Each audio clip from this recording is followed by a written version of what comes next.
Hi, I'm Chris Lebrecht, and this is The Woman with the Issue of Blood. We are going to be reading from Mark chapter 5. So, Jesus was on his way to heal or to raise a girl from the dead who was, she was dying. Her father comes and finds Jesus. He's on his way to go and save her. She's still alive at the moment, but she's on her way out. And Jesus gets interrupted. And because of that, this girl ends up dying. He raises her from the dead after. But in the meantime, he has to stop because there's a woman who comes and stops him while he's on his way over there. Right? So imagine Jesus, he's on his way. There's a 12-year-old girl who's on the brink of death. But there is some emergency that can't wait. And it causes this little girl to die. But Jesus saves the day.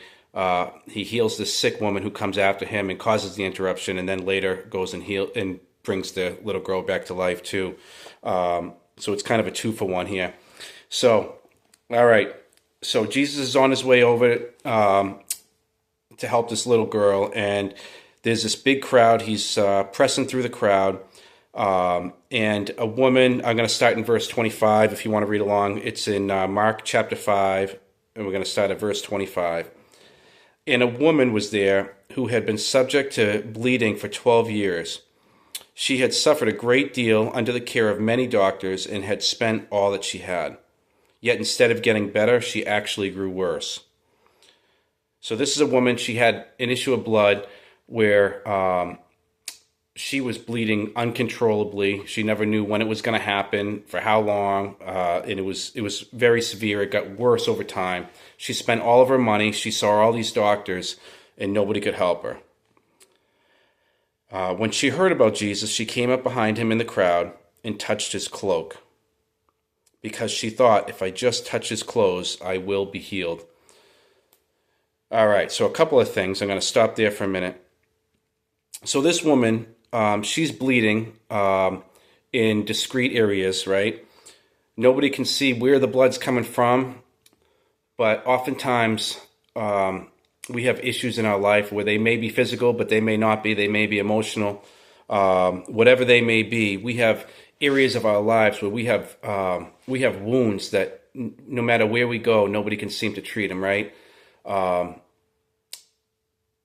There are certain mental health disorders where you could go and get the treatment that you need and really earnestly seek the treatment you need, and you might go to the best providers and come out empty-handed, right?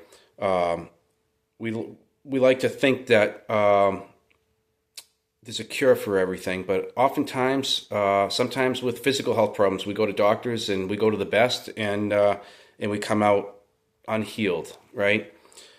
So what this is pointing out to me is that she sought the best of the doctors, right? She spent years, she spent all of her money doing this, but she got worse. And the Lord revealed to me that there are some wounds that only He can see where the wound is. Only He can see where the blood is coming from. So we might be able to go to the doctors and say, we got all these symptoms, doctor, I'm an emotional mess, my family's a wreck, right? Or I'm an alcoholic and I can't stop drinking, but nobody can really seem to get to the underlying causes of why I'm doing that. We might have somebody with bipolar disorder who, or maybe a personality disorder where their life, we can see the effects, right? The bleeding, we can see the damage that's happening, and we can try to treat those symptoms. But sometimes that blood is coming from somewhere that nobody can see but Jesus.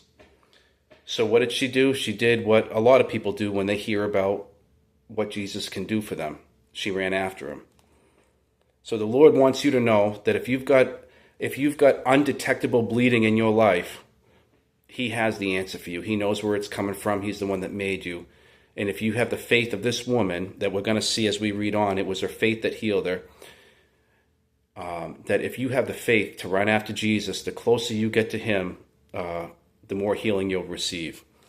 So, having said that, we're going to pick back up here at verse 27. When she heard about Jesus, she came up behind him in the crowd and touched his cloak. Actually, I want to stop there again.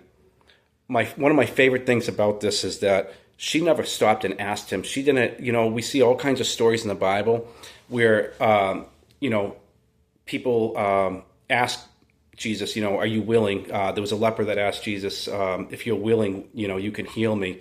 But she doesn't ask. She runs up and takes it, right? She's not even going to give Jesus the time of day to say no. She's not taking no for an answer.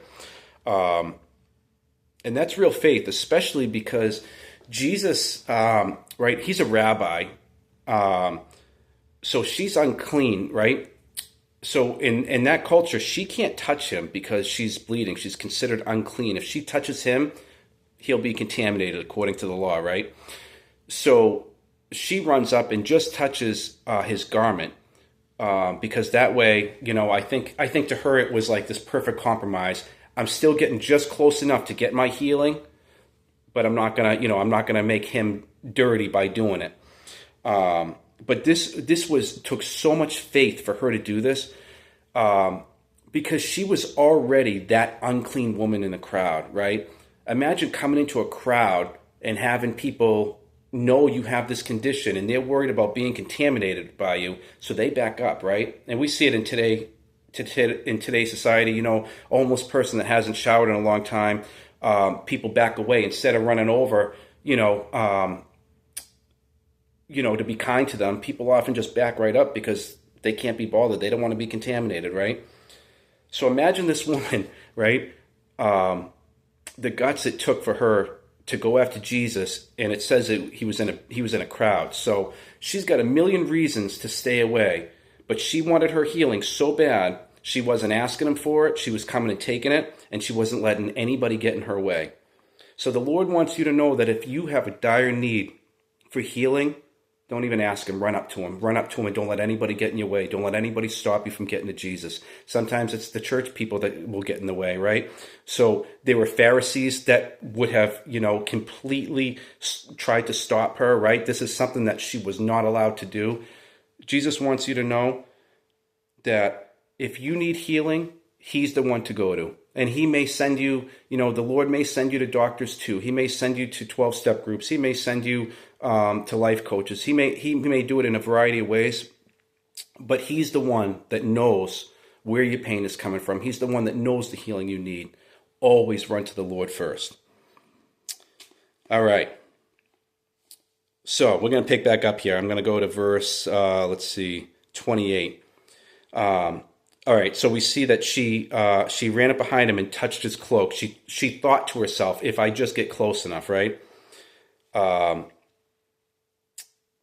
So all right, immediately, so she has this idea: if I can just get close enough to him, I'll be healed. She doesn't let anybody stop her.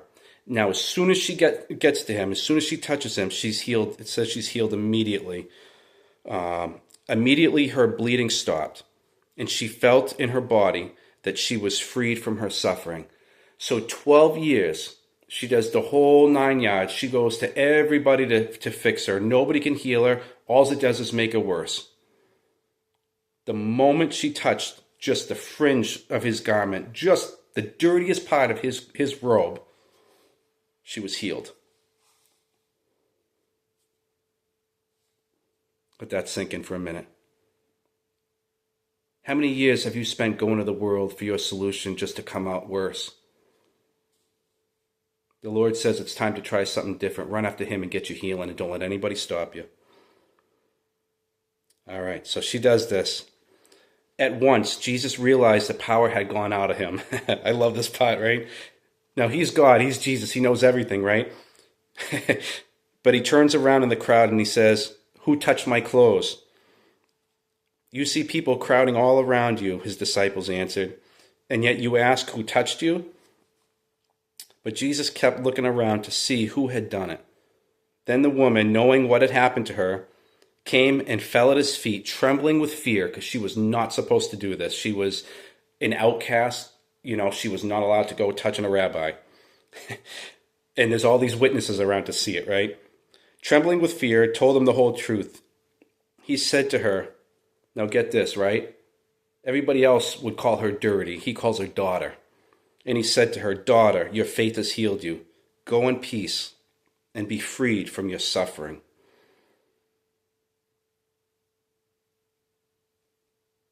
Daughter, your faith has healed you. Go in peace and be freed from your suffering. When the crowd cancels you out, when you're too dirty for anybody else to be near you, the Lord calls you daughter. He calls you son. He calls you his. Her faith healed her. If you've got enough faith to chase Jesus down and you won't let anybody stop you, you'll be healed according to your faith, so it will be done. I hope this blessed you guys.